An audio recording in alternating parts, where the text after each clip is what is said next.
नमस्कार. मी भाग्यश्री फाटक. मार्केट आणि मी हा सोप्या मराठीतून शेअर मार्केट समजावून सांगण्याचा माझा एक उपक्रम आहे. मंगळवारपासून या आठवड्यात रोज असं होतं आहे की मार्केट सुरुवातीला पडतं आहे आणि दिवसाच्या शेवटी मार्केटमध्ये रिकव्हरी येते. तशीच स्थिती काल होती, पण काल इकॉनॉमिक सर्व्हे जो दिला त्याचा काहीसा परिणाम असावा असं वाटलं. कारण रुपया ढासळतोय, म्हणजेच रुपयाची पर्चेसिंग पॉवर कमी होती आहे, तर त्याच्यावर काहीतरी उपाय केला पाहिजे. म्हणून फॉरेन कॅपिटल भारतात यावं, त्यांना काही सवलत दिली तर ते कॅपिटल भारतात येईल आणि त्या लोकांनी जर इन्फ्रास्ट्रक्चरमध्ये गुंतवणूक केली तर त्यांना टॅक्समध्ये सवलत मिळेल, असं एकंदर चिन्ह दिसतं आहे. त्यामुळे काल power sector, infrastructure, capital goods हे सगळे शेअर तेजीत होते. पण काल रात्री तुम्ही जर बघितलं असेल तर कमॉडिटी मार्केटमध्ये धुमाकूळ होता. म्हणजे तुम्ही जर चांदी आणि सोनं याचे जर चार्ट बघितले असेल तर थरकाप उडाल्याशिवाय राहणार नाही अशी अवस्था होती. जवळजवळ 23% चांदीचा भाव पडला होता. सोनंही तसंच पडलं आणि त्यानंतर तेवढीच रिकव्हरी आली. हे जरी खरं असलं तरी पहिला दिवस म्हणून रिकव्हरी आली. आता यानंतर काय होईल हे पाहावं लागेल. म्हणजे जेव्हा आपण एखादं मत मांडतो तेव्हा लोकांना त्याच्यावर विश्वास बसत नाही, कारण प्रवाह तसा चालू नसतो. पण ही सोने चांदीमध्ये, विशेषतः चांदीमध्ये जो सट्टा चालू होता त्याला कुठेतरी पूर्णविराम लागणार हे नक्की. आणि तो पूर्णविराम लागेल जेव्हा त्यावेळेला मात्र पत्त्याच्या बंगल्यासारखं सगळं कोसळणार याचा अंदाज येत होता. आणि तीच स्थिती काल पाहायला मिळाली. त्यामुळे सोने चांदीमध्ये अतिशय तेजी मंदी होती. त्याचबरोबर मायक्रोसॉफ्टचा शेअरही काल खूप पडला, 10% पडला. ॲपलचा शेअर वाढला अमेरिकन मार्केटमध्ये. अमेरिकेमध्ये ट्रेड डेफिसिटसुद्धा वाढलं. क्रूडचा भाव वाढला, कारण इराणबरोबर जो ताणतणाव चालू आहे. एक वेळ अशी होती की क्रूड 72च्या लेव्हलला गेलं होतं, ते नंतर 70वर सेटल झालं. बॉन्ड यील्ड 4.26 आहे आणि डॉलर इंडेक्स 96 आहे. पुन्हा एकदा शटडाऊन होण्याची अमेरिकेमध्ये शक्यता दिसत आहे. फॉरेन इन्व्हेस्टर्सची पुन्हा विक्री आहे 394 कोटीची. पण विक्रीचं प्रमाण कमी झालं आहे. डोमेस्टिक इन्व्हेस्टर्सची खरेदी आहे 3639 कोटीची. त्यामुळे अत्यंत सावधगिरीने ट्रेड करायला पाहिजे. पण जेव्हा इतका उतार चढाव मार्केटमध्ये येतो की एवढी अनिश्चितता येते, त्यावेळेला एक ट्रेंड बदलण्याचं चिन्ह असतं. आता आपलं मार्केट तर मंदीतच आहे बरेच दिवस झाले. म्हणजे 2026चा जेमतेम 3 आठवडे महिना संपतोय, तर हैराण झालेत या व्होलॅटिलिटीला सगळे. तर सावधगिरीने ट्रेड करा. बजेट तोंडावर आहे आणि यावेळेला बजेटमध्ये वेगवेगळ्या प्रकारच्या उपाययोजना रुपया जो ढासळतोय त्या दृष्टीने कराव्या लागतील असं दिसतंय. तर जी काय आज पोझिशन घ्याल ती पोझिशन आजच्या दिवसात बंद करून टाका, क्लोज करून टाका, कारण बजेटमध्ये काय काय बघायला मिळेल ते सांगता येत नाही. काही बातम्या आहेत त्या पाहूया. जे के सिमेंटने बिहारमध्ये 3 मेट्रिक टन पर ॲनम एवढी कपॅसिटी असलेलं ग्राइंडिंग युनिट कमिशन केलं आहे. वेदांताने हिंदुस्तान झिंकमधला स्टेक विकला, तो OFS झाला. आता हिंदुस्तान झिंकमध्ये वेदांताचा स्टेक 60.71% एवढा झाला.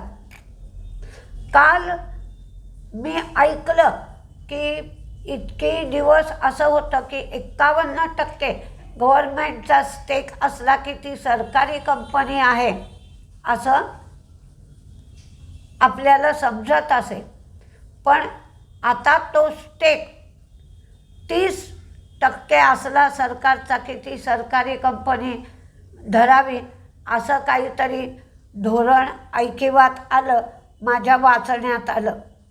HPCLने ऑइल इंडियाबरोबर बायोगॅससाठी करार केला आहे. HALला 10 ध्रुव NG हेलिकॉप्टर, त्याचे पार्ट्स, ॲक्सेसरीज याच्यासाठी ऑर्डर मिळाली आहे. आता आपण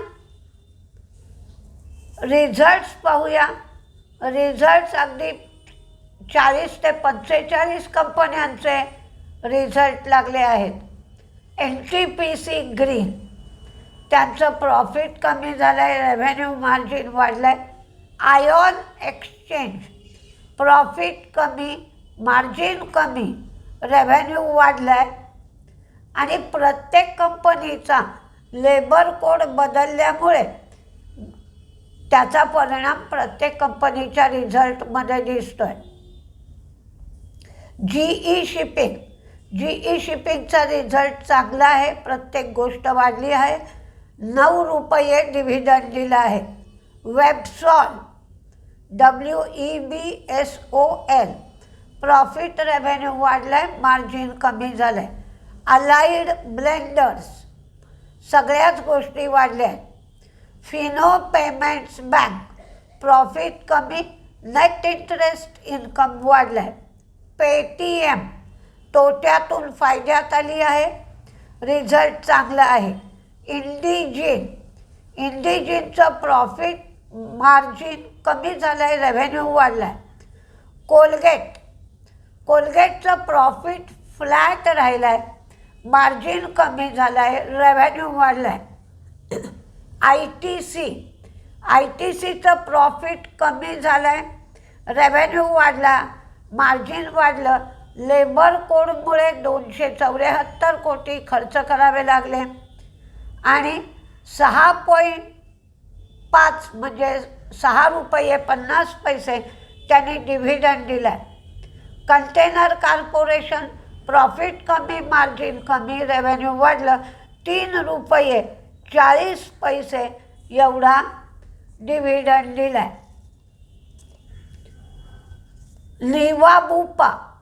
निवाबुपाचा लॉस वाढला आहे, नेट प्रीमियम वाढलं आहे. कार्बोरंडम, प्रॉफिट वाढलं, रेव्हेन्यू वाढलं, मार्जिन कमी. एमटारचा रिझल्ट चांगला आला आहे, पण गेल्या 2 दिवसामध्ये एमटार 150 ते 200 रुपये वाढला आहे. प्रिकॉल, प्रॉफिट रेव्हेन्यू वाढलं, मार्जिन कमी. Flair Writing, profit revenue margin सगळ्याच गोष्टी वाढल्या, तर रिझल्ट चांगला आहे. उषा मार्टिनचाही रिझल्ट चांगला आहे, सगळं वाढलं आहे. सिरमाचाही रिझल्ट चांगला आहे, प्रॉफिट रेव्हेन्यू मार्जिन सगळं वाढलं आहे. IFCI तोट्यातून फायद्यात आली आहे, 59 कोटी तोटा होता, त्याचा आता 7 कोटी फायदा झाला आहे, रेव्हेन्यू वाढला आहे. हुडको, प्रॉफिट कमी झालं, नेट इंटरेस्ट इन्कम वाढलं, 1 रुपया 50 पैसे डिव्हिडंड. व्होल्टाजचा रिझल्ट खराब आला आहे किंवा कमजोर आला आहे, तिन्हीही गोष्टी कमी झाल्यात. डाबरच्या तिन्ही गोष्टी वाढल्या, प्रॉफिट, रेव्हेन्यू, मार्जिन. निपॉन लाईफचाही रिझल्ट चांगला आला आहे. Tata Motors commercial vehicles profit कमी झालं आहे, रेव्हेन्यू आणि मार्जिन वाढलं आहे. REC रुरल इलेक्ट्रिफिकेशन प्रॉफिट कमी झालं, रेव्हेन्यू वाढलं, ₹4.60 dividend. Dixon profit, revenue, margin सगळंच वाढलं. मन्नापुरम प्रॉफिट कमी झालं, नेट इंटरेस्ट इन्कमही कमी झालं. वेदांताचा प्रॉफिट वाढलं, रेव्हेन्यू वाढलं, मार्जिन वाढलं. स्विगीचा लॉस वाढला, रेव्हेन्यू वाढलं. शारदा क्रॉपकेम यांचा रिझल्ट चांगला आला, सगळ्या गोष्टी वाढल्या, ₹6 डिव्हिडंड दिला. जिलेटचा रिझल्ट चांगला आला, प्रॉफिट, रेव्हेन्यू, मार्जिन वाढलं. MHRIL प्रॉफिट कमी झालं, रेव्हेन्यू वाढलं, मार्जिन कमी झालं.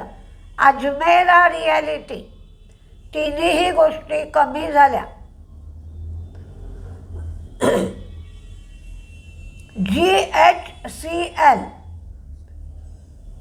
GHCLच्या सगळ्याच गोष्टी कमी झाल्या.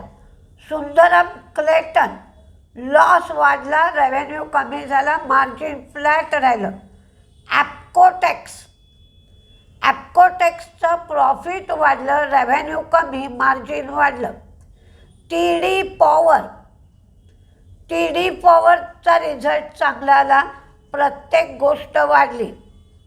SIS फायद्यातून तोट्यात गेले, 102 कोटी फायदा होता, 138 कोटी तोटा, मार्जिन कमी झालं, रेव्हेन्यू वाढलं.